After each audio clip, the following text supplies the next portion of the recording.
가치나 존재의 의의 이런 것들을 담고 있기 때문에 예전부터는 우리 아버지 세대는 또 그 위에도 이름 하나를 짓는 것을 굉장히 신중하게 지었어요. 저 신천대로를 타고 가다 보면 왼쪽에 보면 아주 큰 간판에 누가 함부로 이름을 짓는가 이런 문제를 묶어봤어요. 이름은 함부로 짓는 게 아니라는 것은 그 이름에 굉장한 의미를 담고 있기 때문에 그렇습니다. 그래서 이름을 함부로 지을 수가 없지. 오늘 우리는 예수님의 이름을 많이 찾고 부릅니다. 그 예수님의 이름에도 굉장한 정체성과 예수님이 어떤 분이시라는 또 그 가치와 또 그 이름의 어떤 의미 이런 것들이 아주 깊이 심겨져 있습니다. 그래서 때문에 저 이름을 아는 것이 매우 중요하다고 했습니다. 알고 불러야지 알지 못하고 부르면 그 대상도 이상하고 부르는 사람도 아마 자꾸 이 재미가 없을 것입니다.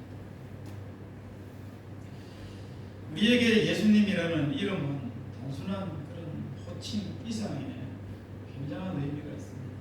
오늘 이 시간에 오늘 이 주일에 이 아침에 나온 우리 모두가 이 예수 그리스도의 이름에 대해서 다시 한번 그 이름을 통해서 예수님의 정체성, 그 이름이 주는 의의와 그 이름이 주는 가치를 다시 한번 깊이 깨닫는 복된 시간 되시기를 주님의 이름으로 간절히 축원합니다. 베드로와 요한은 제9시에 기도 시간에 선전에 올라갔습니다. 이 베드로와 요한은 기도의 중요성도 알았고 그 타이밍도 잘 잡았습니다. 그 제9시는 예수님이 십자가에 못 박혀 죽으신 시간입니다. 그 시간을 생각하고 또 예수님의 십자가의 죽음의 의미를 생각하면서 그렇게 성전에 기도하러 갔던 것입니다. 예수님께서는 기도와 관련해서 약속을 하신 것이 있습니다.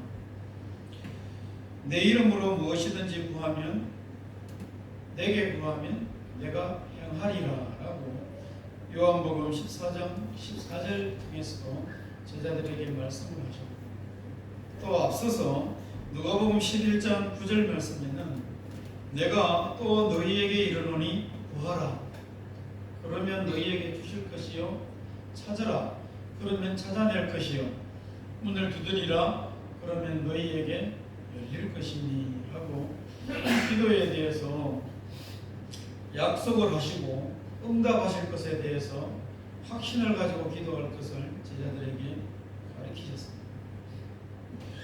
또한 예수님은 이 기도에 대한 약속뿐만이 아니라 기도에 대한 본을 보이시면서 실제로 삶을 살아내셨습니다. 습관을 쫓아 예수님은 기도를 하신 것을 보게 되는데 누가복음 22장 39절 말씀에 보면 예수께서 나가사 습관을 따라 감람산에 가시매 제자들도 따라갔더니 그랬습니다. 그래서 제자들은 자연스럽게 예수님이 가르쳐 주신 대로 복음을 보이신 대로 습관을 따라 기도할 수 있었던 것입니다. 그래서 오늘 제9시에 성전에 올라가 베드로와 요한이 하나님께 기도하러 갔던 것입니다.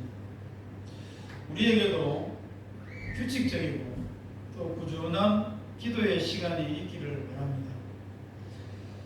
하나님은 우리의 생각과 우리의 마음에 품은 것을 하나님은 아십니다. 입으로 내뱉지 않았음에도 불구하고 우리가 생각을 가지기만 해도 마음으로 품기만 해도 하나님은 우리의 그 생각과 마음을 아십니다. 또한 지나가면서 흥얼거리는 말로 이렇게 내뱉는 그 푸념과 같은 바램과 그 기도도 하나님은 들으십니다. 때문에 시간과 장소를 정해놓고 규칙적으로 드리는 기도라면 어떻겠습니까? 하나님께서 반드시 들으시고 약속하신 대로 응답하실 것입니다. 다니엘은 왕의 조서가 찍힌 것을 알고도 자기 집으로 돌아가서 다락방에 올라가서 예루살렘을 향하여 난 창을 열고 하루에 3번씩 무릎을 꿇고 하나님께 기도했다고 합니다. 그리고 감사했다고 합니다. 정해놓은 시간에 정한 장소에서 하나님 앞에 기도하는 것이 얼마나 귀한지 모릅니다. 저렇게 하나님 앞에 열악한 환경에서 하나님을 향한 마음을 접지 않고 끝까지 가지고 갔던 삶을 살아냈던 다니엘을 제국이 바뀌면서도 왕이 5명이나 바뀌는 가운데서도 그 나라의 2인자, 그것도 포로로 끌려간 자가 끊임없이 영화를 누릴 수 있었던 것입니다. 하나님께서 그렇게 그의 삶에 복을 주셨습니다. 베드로와 요한은 그렇게 기도하러 올라가는 그날에 성전 민문에 앉아서 나면서부터 안전뱅이였던 자를 구걸하는 것을 봤습니다. 그런데 봤는데 4절에 보니까 주목하여 보았더라. 베드로가 요한과 더불어 주목하여, 이 주목했다는 것은 깊은 관심을 가지고 봤다는 것입니다. 저 주목이란 말이 저는 어릴 때 주목인 줄 알았어요. 초등학교 때, 그때 국민학교 때잖아요. 월요일 아침만 되면 꼭 초회를 했잖아요. 모든 학생들 운동장에 모아놓고 꼭 교장 선생님이 올라가시면 마이크를 두드리면서 주목! 항상 이렇게 말씀하셨던 것이 기억이 납니다. 저는 그때 초등학교 때 국민학생 때 주먹인 줄 알았어요. 주먹! 그래서 난 주먹을 불끈 쥐었어요. 지금 무슨 말인가? 두드리고 주먹이라고 고함치면서 이야기를 여러 번 하시고, 뭐 하라는 것입니까? 내가 지금부터 말을 할 것인데 나를 집중하는 것입니다. 딴 생각하지 말고 집중하는 것입니다. 근데 베드로와 요한이 그날따라 항상 올라가던 그 민문에서 이 안진뱅이를 굉장히 주목하여 봤던 것입니다. 깊은 관심을 가지고 봤던 것입니다. 지금 베드로와 요한은 성령이 충만한 상황입니다. 오순절 120명의 예수님의 가족과 제자들이 모여서 기도를 하는데, 예수님께서 말씀하신 대로 예루살렘을 떠나지 않고 모여서 기도하고 있는데 그곳에 약속하신 성령이 임하였습니다. 각 나라 방언으로 각 사람들이 그렇게 열심히 기도하고 방언으로 기도하고 있습니다. 이것을 본 사람들이 세술에 취해서 그렇다 하기도 하고 놀라기도 하고 다양한 반응들이 있었습니다. 중요한 것은 성령이 임하자 그들의 말과 태도와 시선이 달라졌다는 것입니다. 그 전에 보았던 꽃도 다르게 보이고, 그 전에 날아가던 새도 다르게 보이고, 예전에는 지직거리고 날아가면 뭐 그런가 보다 했는데 성령을 경험하고 나니까 날아가면서 지저거리는 그 새소리도 하나님을 찬양하는 것 같고, 예전에는 그냥 바람이 불어서 흔들리겠지 싶기도 하고 쳐다도 보지 않았던 들풀과 들꽃들이 하늘하늘 움직이면서 하나님을 찬양하는 것 같고, 다가오는 마음이 다르고 봐지는 현상이 다르더라는 것입니다. 성령을 경험하고 성전으로 기도하러 가던 이 베드로와 요한에게 예전에는 관심을 갖지 않고 주의 깊게 보지 않았던 그 안전뱅이가 눈에 들어왔어요. 그래서 주목하였다는 것은 깊은 관심을 가지고 그를 바라봤다는 거죠.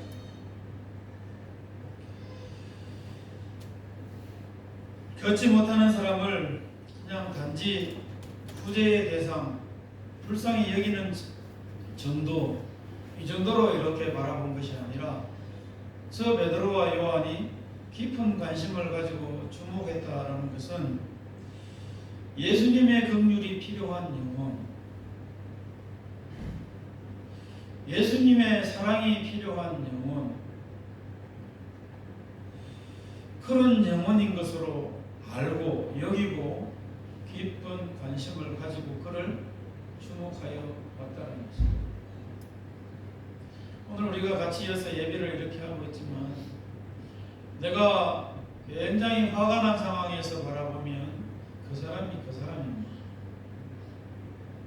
그런데 내가 굉장히 성령이 충만하고 굉장히 마음이 따뜻한 상태에서 어떤 사람들을 바라보면 예전에 바라보던 그 사람이 아니에요. 달라요. 그리고 성령의 눈으로 바라보면, 성령이 충만한 상황에서 바라보면 그 어떤 사람도 이해가 되어지고 다 받아들일 수 있습니다.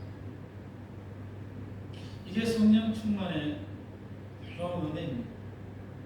오늘 베드로와 요한이 이 나면서 안전뱅이를 바라볼 때 성령이 충만한 상태에서 바라보니 이 사람은 그냥 동전 몇 푼 던져줘서 만족시켜줘야 될 영혼이 아니라 예수 그리스도의 그 놀라운 은혜와 예수님의 긍휼이 필요한 영혼이다라는 사실을 이들이 알고 그날 그 시간은 굉장히 주목하여 바라봤다는 것입니다. 우리에게도 이웃이 있습니다. 우리에게도 가족이 있습니다. 우리에게도 성도들이 있고 내 주변에 많은 사람들이 스쳐 지나갑니다. 우리는 그들을 그냥 평범한 눈으로 바라봐서는 안 될 것입니다. 성도는 이미 택함을 받은 사람들이고 성령의 세례도 받았고 성령 충만도 받았습니다. 그런 우리가 그들을 그냥 미끄러지듯이 흘려보내서는 안 될 것입니다. 예전에 제가 노래를 할 때 이 성대가 이렇게 사진을 찍으면 우리가 폐에서 만들어진 호흡이 들으셔서 이 성대를 통과할 때 소리가 나게 되는데 성대가 붙지 않으면 허스키한 소리가 나요. 이런 소리. 근데 성대가 끝이 딱 붙어서 정확하게 일정한 그 RPM으로 탁 떨잖아요. 떨면서 떨은 그 가운데 소리가 통과하는 소리는 일정하면 일정할수록 그런 소리가 나고 깨끗한 소리가 나요. 그래서 우리는 그것을 성대를 소리가 바람이 호흡이 성대를 끌고 지나가야 된다 이렇게 해요. 미끄러지듯이 그냥 쑥 빠져나가면 좋은 소리가 안 난다 그래서 오늘 우리 성도들은 하나님의 은혜와 특별히 긍휼을 입은 인생들 아니겠습니까?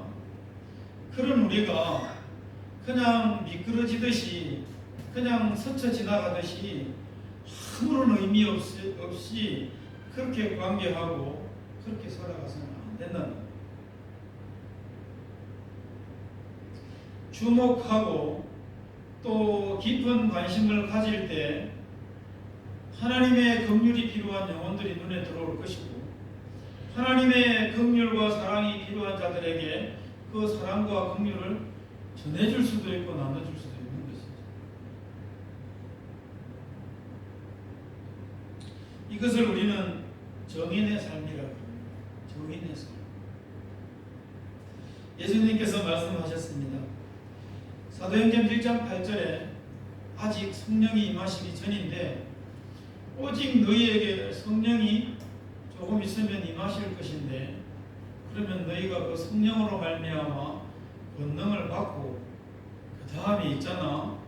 예루살렘과 온 유대와 사마리아와 땅끝까지 이르러 내 증인이 되어야 한대이 하고 예수님이 가르쳐 주셨어요.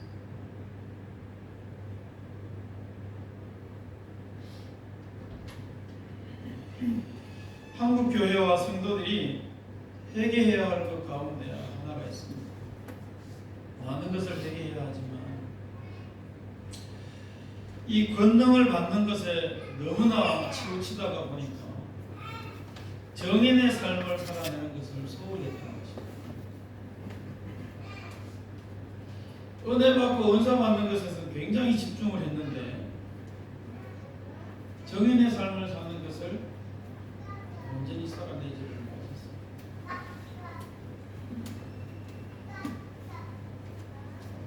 하나님께서 은혜를 주시고 하나님께서 능력을 주시고 하나님께서 각양각색의 은사를 다 주신 것은 활용하라는 것입니다. 5달란트를 받아놓고 다 땅에다 묻어놨다 생각해 보십시오. 기가 막힐 일 아니겠습니까? 달란트 받는 거에만 욕심을 가졌지 그것을 활용하는 것에서 소홀히 했다는 것입니다. 성령을 충만하게 허락하신 것은 정인의 삶을 살도록 하시기 위하여 예수님도 분명히 말씀을 하셨고 또 주신 목적도 말씀을 하셨습니다. 그래서 저 정인의 삶을 한마디로 말하면 뭘까요? 뭐라고 우리가 정의를 할 수 있을까요? 잘 살아라. 잘 살아라. 은혜 받고 은사 받았는데 잘 못 살면 어떻게 됩니까? 주신 이의 영광을 가리는 것입니다. 받았으면 주신 이의 그 마음을 잘 헤아리고 또 주신 이의 목적을 따라 잘 활용을 할 때 착하고 신선된 종아라고 칭찬을 받게 되는 것이죠. 그렇지 못하면 악하고 무익한 종아 그렇게 오히려 부질함을 듣게 되는 것이죠. 이거 당연한 것 아니겠습니까? 잘 살아야 된다는 것이죠. 그렇지 못하는 사람이 무엇을 얻을까 기대하며 오늘 두 사도를 바라봤습니다. 그때 베드로가 이렇게 이야기합니다. 은과 금은 내게 없거니와 내게 있는 이것은 너에게 주노니 나사렛 예수 그리스도의 이름으로 일어나 걸어라 라고 선포를 했습니다. 그런데 특이한 것이 하나 있습니다. 베드로가 그냥 예수 그리스도의 이름으로 일어나 걸어라 그러지 않고 나사렛 예수 그리스도의 이름으로 일어나 걸어라 라고 이야기했어요. 당시의 사람들은 저게 굉장히 의아했을 것입니다. 이해할 수 없었을 것입니다. 왜 그렇습니까? 저 나사렛이라는 단어는 예수님이 베들레헴에서 태어나셨지만 나사렛에서 이렇게 자라셨습니다. 그래서 나사렛 예수 그리스도 이렇게 이야기합니다.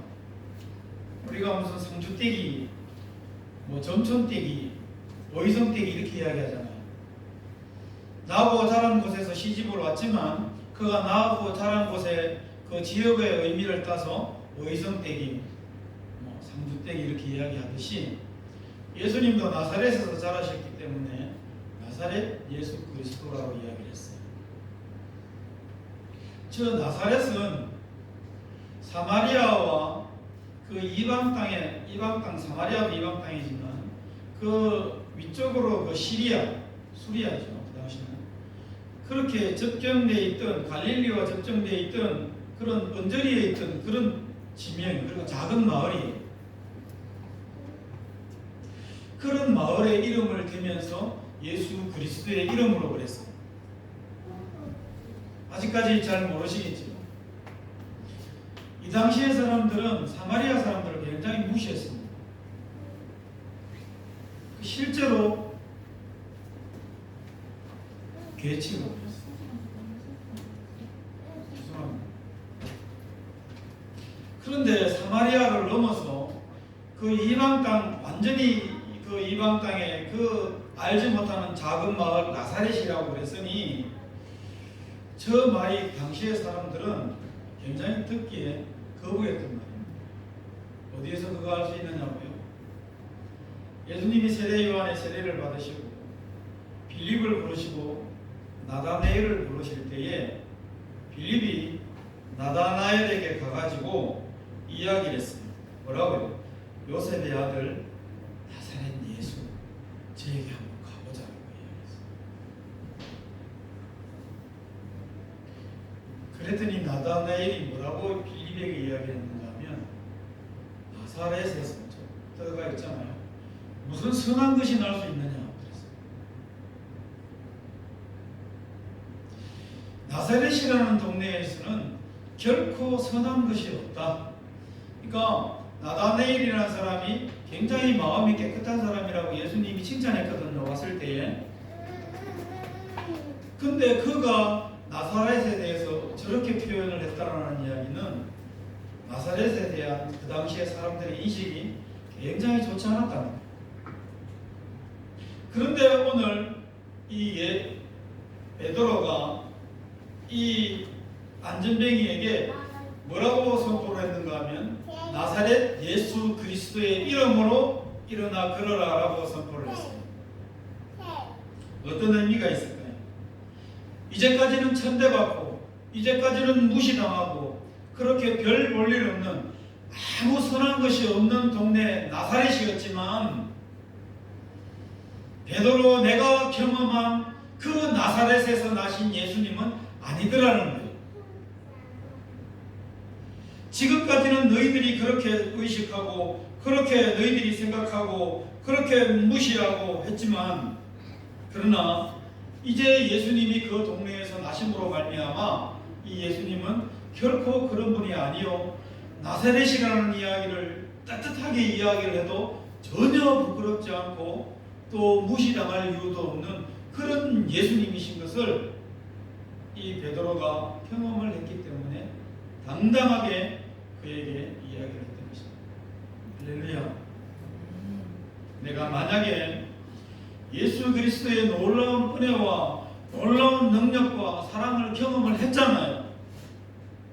그러면 예전에는 식사하면서 뭐 하지도 못하고 교회는 가봤지만 내가 기도하고 먹기는 많은 사람들에게 부담스럽고 시선이 의식되어지고 뭔가 이렇게 하기도 어렵고 뭘 전하기도 어렵고 그랬지만 그러나 베드로는 이 나사렛이라는 동네가 많은 사람들에게 그냥 무시당하는 정도, 말하면 오히려 부끄럼당하는 그런 동네의 이름임에도 불구하고 예수님의 이름 앞에 붙여서 예수 그리스도의 이름을 그에게 소개했다는 것은 이제 예수님이 하나도 부끄럽지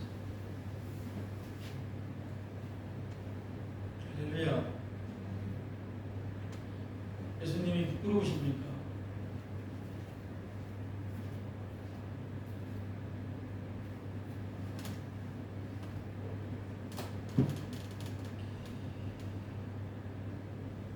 유대인들이 사마리아 사람들을 천대하고 또 무시하던 그 정서, 그것을 이해한다면 나사렛에 대한 그 정서 충분히 이해할 수 있습니다. 그런데 베드로는 뛰어넘었습니다.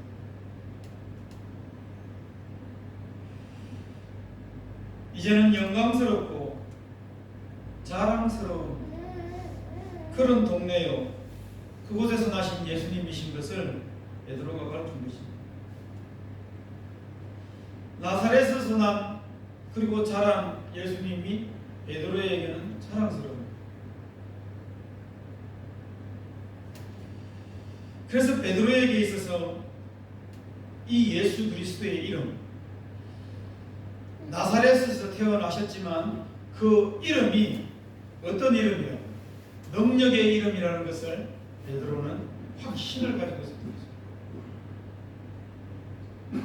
그래서 나사렛 예수 그리스도의 이름이 곧 베드로에게 각인이 되어지고 확신을 가지고 그것을 누리고 살아가는 그런 베드로의 삶을 이끌어가는 그런 이름이 되었다는 사실. 이 나사렛 예수 그리스도의 이름이 베드로에게 능력의 이름이 된 이유가 뭡니까? 3년 동안 함께 따라다니면서 직접 예수님을 만나고 직접 예수님과 대화하고 직접 예수님의 곁에서 예수님의 생각을, 예수님의 표정을, 예수님의 하다못해 바람에 하늘거리는 그 털의 움직임까지도, 피부의 움직임까지도 세밀하게 곁에서 봤던 자가 바로 이 베드로였습니다. 그래서 베드로는 이 예수님이 어떤 분이신지를 알았어요. 끊임없이 다른 이야기를 하고 다른 마음을 품고 그렇게 예수님에게 거짓으로 나아간 적도 있었고 또 칭찬을 받을 때도 있었지만 꾸지람을 들을 때도 있었고 그러는 가운데 배신도 했고 그러는 가운데 찾아오셨고 사랑을 경험했던 베드로였기 때문에 무엇보다도 십자가에 달렸던 그가 부활하셨음을 깨닫고 눈앞에서 보는 가운데 성천하신 그 예수님을 이 베드로는 너무나도 분명히 곁에서 만지고 보고 알았기 때문에 예수님의 이름이 능력의 이름이다라는 사실을 베드로는 부인할 수도 없고 가지고 살아가게 될 수 있었던 것입니다. 누군가에게 듣고 누군가를 거쳐서 알게 된 이름이 아니라 직접 만나고 경험한 이름, 나사렛 예수 그리스도. 이 이름이 베드로의 가슴에 새겨져 있습니다.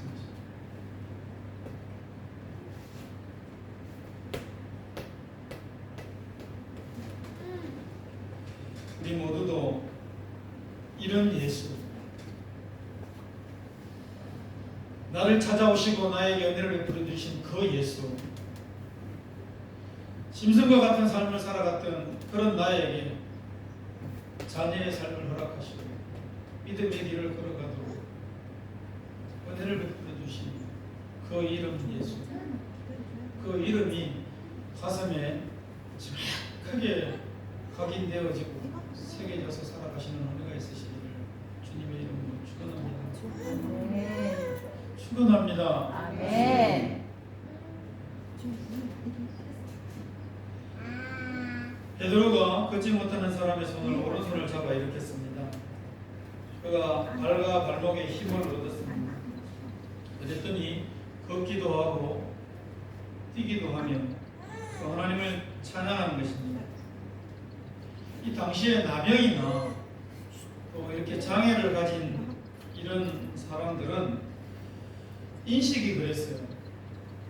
큰 죄에 대한 벌을 받는다는 것이 당시의 사람들이 인식이었어요.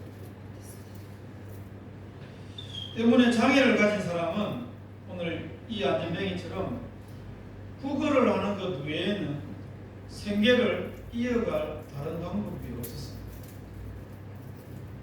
그런 그에게 오늘 이 베드로는 나사렛 예수 그리스도의 이름으로 생계라는 그런 근원적인 문제를 완전히 해결해 주었고 또 하나는 하나님을 알고 찬양하는 그런 구원의 삶을 살아가도록 큰 은혜의 삶을 선물해 주었습니다. 예수님의 이름으로 그 이름의 능력으로 하나님의 복을 베드로가 전해준 것입니다. 성도는 세상에서 소망 없이 살아가는 이들, 세상에서 참 힘들게 살아가는 이들, 그런 이들을 찾아가서 그들에게 이 소망의 이름, 구원의 이름을 그들에게 전해주어야 할 것입니다. 예수님의 이름을 전해줌으로 말미암아 참된 인생의 행복이 무엇인지 알도록 하고 또 진정 복된 사람으로 그렇게 살아갈 수 있도록 도와주고 그들을 인도해 줘야 할 것입니다. 걷지 못했던 사람이 걷고 뛰고 하나님을 찬양하는 것을 보고 수많은 사람들이 심히 놀랐다 그랬습니다. 이제까지 사람들은 이 안전병이 그 사람을 날 때부터 걷지 못하던 사람으로 인식하고 알고 있었습니다. 때문에 그랬던 그가 뛰고 걷고 하나님을 찬양하니까 그들이 놀랐던 것입니다. 또 11절에 보면 그를 낳은 사람이라, 오늘 본문 넘어갔는데요, 11절에 보면 낳은 사람이라고 해요. 어떤 특별한 물리적인 힘이 가해졌거나 어떤 경험을 했거나 어쨌든 시간이 지나고 보니까 그가 예전에 그가 아닌 거예요. 낳은 사람이 되어버렸어요. 그래서 사람들이 심히 놀라고 또 놀랐다는 것입니다. 우리에게도 오늘 이 말씀을 보면서 우리 자신을 되돌아보면 붙어져 있는 그런 편견들이 있습니다. 그런 고착화된 생각들이 있어요. 그 우리 고정관념이라고. 이걸 어떻게 해야 될까요? 어디 애장수가 오면 좀 팔아먹었으면 좋겠어요. 내려놔야 됩니다. 이거 내려놓지 않으면 심각한 문제가 우리에게 오는데 어떤 문제가 올까요? 더 이상 다른 생각이 못 들어가요. 그렇잖아요. 내가 뭔가를 손에 꽉 쥐고 있어요. 그럼 더 좋은 것을 쥐어주려고 해도 참을 수가 없어요. 이걸 놔야지 잡지. 못 넣는데 어떻게 잡아? 우리의 이 생각의 그릇도 그렇고 마음의 그릇도 그래요. 들어와 있는 무언가를 빼내야 새로운 것이 채워지고 또 좋은 것으로 채워지는데 이 편견과 고정관념이 그런 우리의 새로운 것을 받아들이고 또 좋은 것을 받아들이는 것에 결국은 걸림이 된다는 거죠. 이거 어떻게 하면 좋을까요? 기준을 옮기면 돼요. 기준. 오늘 조회 시간이 자주 등장하는데 기준에서 조회 시간에 손을 들고 서면 그 사람은 움직이면 안 돼요. 그가 자꾸 왔다 갔다 하면 전 학년 전체가 다 움직이게 돼요.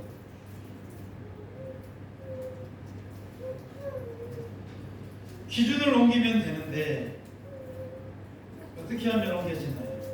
우리가 가지고 있는 이 세상적인 기준을 우리는 내려놔야 돼요. 그리고 하나님 나라 기준을 우리가 새롭게 도입을 해야 돼요. 기준을 바꿔야 돼요. 세상에서는 불가능하지만 하나님 나라에서는 가능합니다.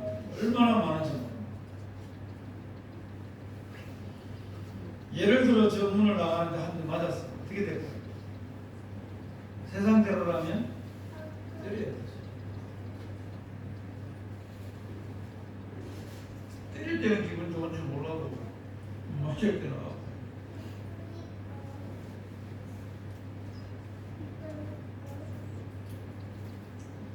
세상에서는 오리 가자 이야기하고 오리를 가져야 됩니다. 근데 하나님의 나라에서는 심리까지 그 덫을 거들어 달라 하면 속옷까지 벗어주라고 옷까지도 사랑하라고 어떻게 할 수 있을까? 세상에서는 불가능한데 기준을 옮기면 가능합니다. 자 보십시오. 세상에서는 불가능합니다. 안 돼. 여러분들 고재봉이라는 사람 알지요? 고재봉. 군인 일가족을 들어가서 6명을 도끼로 처참하게 살해한 사람입니다. 군생활하다가 모욕받은 것이 생각나서 제대하고 찾아가서 그 관사에 가서 연대장 일가족을 다 도끼로 죽였던 사람이 거제봉이라는 거죠. 근데 알고 봤더니 기가 막힌 것은 그 전에 있던 연대장은 어디 다른 데로 이사를 가고 다른 사람이 와서 살고 있었는데 그 사람 일가족을 다 죽였고 기가 막히게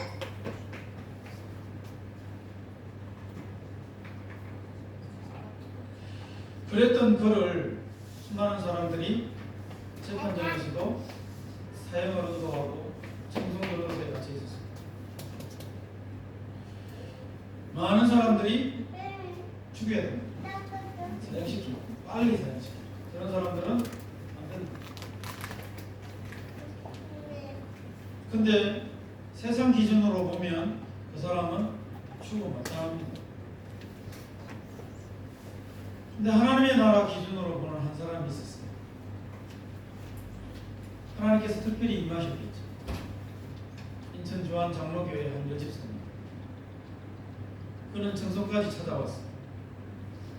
그리고 그에게 성경책을 눈물을 흘리면서 주면서 꼭 읽어보라. 그가 매일마다 읽었습니다. 이것은 정확한지는 몰라요. 수백 명이 청송교도소에 있던 사람들이 고재봉이가 죽는 날까지 전도되어서 많은 사람들이 예수를 믿었다는 거예요.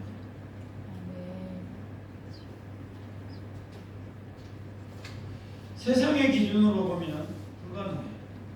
죽어요. 근데 하나님의 나라 기준으로 보면 살아요. 우리가 가지고 있는 이 편견, 세상적인 이 고정관념이 얼마나 무서운 건지 우리는 알아요. 내려놓을 때 그것은 도 없는 것은 기준을 바꾸면 된다 그랬습니다. 세상의 기준이 아니라 하나님의 나라 기준을 가지고 오면 가능하다 그랬습니다.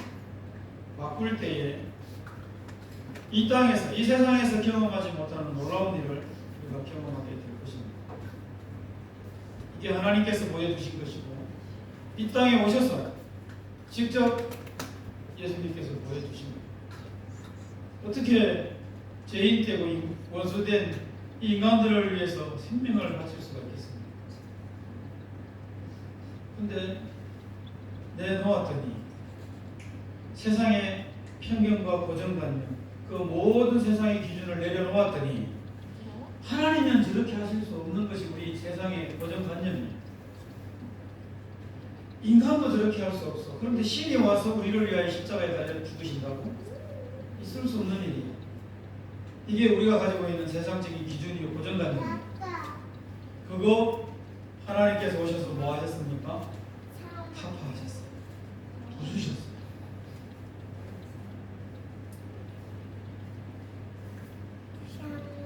그래서 손이 아글리기도록 하셨고 원수도 사랑하셨고 또 죄인도, 나 같은 죄인도 하나님의 은혜를 입은 자로 살아갈 수 있도록 하나님께서 한 삶을 베풀어 주신 것입니다. 반대로 교회에 대하여, 성도에 대하여 이 세상이 바라보는 그런 부정적인 편견들이 있잖아요. 얼마나 낯이 뜨거운지 모릅니다. 어떻게 해야 될까요? 어떻게 하면 회복될까요?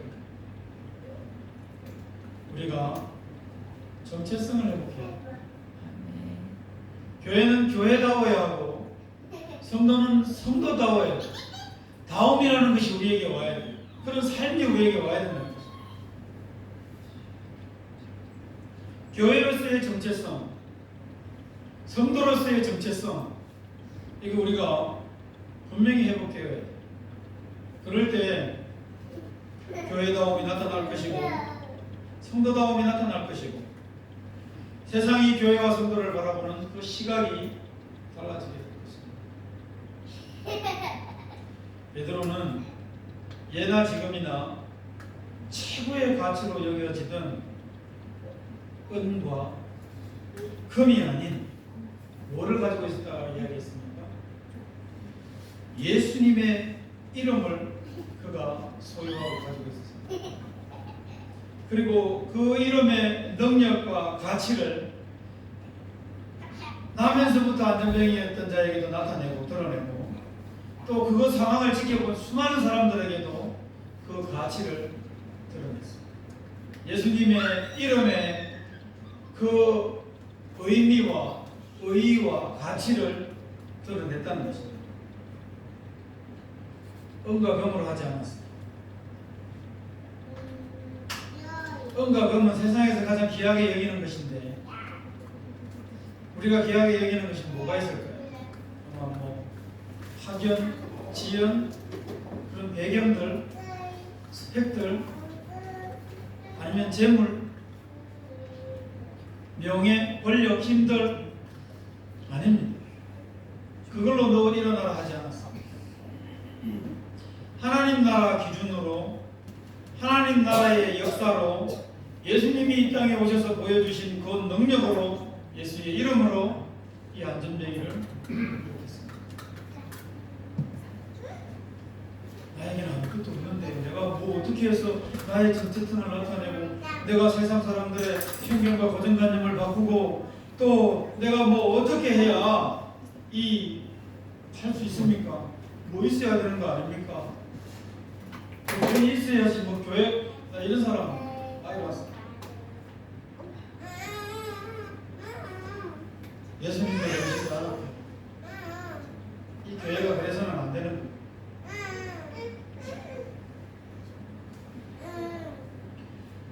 하나님을 예배하기 위해 성전을 수도 없이 드나드는 그들에게 수많은 사람들에게 베드로는 예수님의 이름만이 능력이요 예수님의 이름만이 하나님을 찬양하는 삶으로 변화시킬 수 있다는 것을 정확하게 드러내고 가르쳤습니다. 할렐루야. 예수님의 이름입니다. 이 좋은 이름, 이 능력의 이름, 이 구원의 이름 예수 그리스도 그 이름을 내 마음속에 잘 간직하고 날마다 증거하며 또 그 삶을 내가 먼저 누리는 그런 복된 삶들이 되시기 행복한 삶이 되시기를 주님의 이름으로 간절히 축원합니다. 네. 축원합니다. 네. 기도합니다. 우리 함께 잠깐 기도하겠습니다.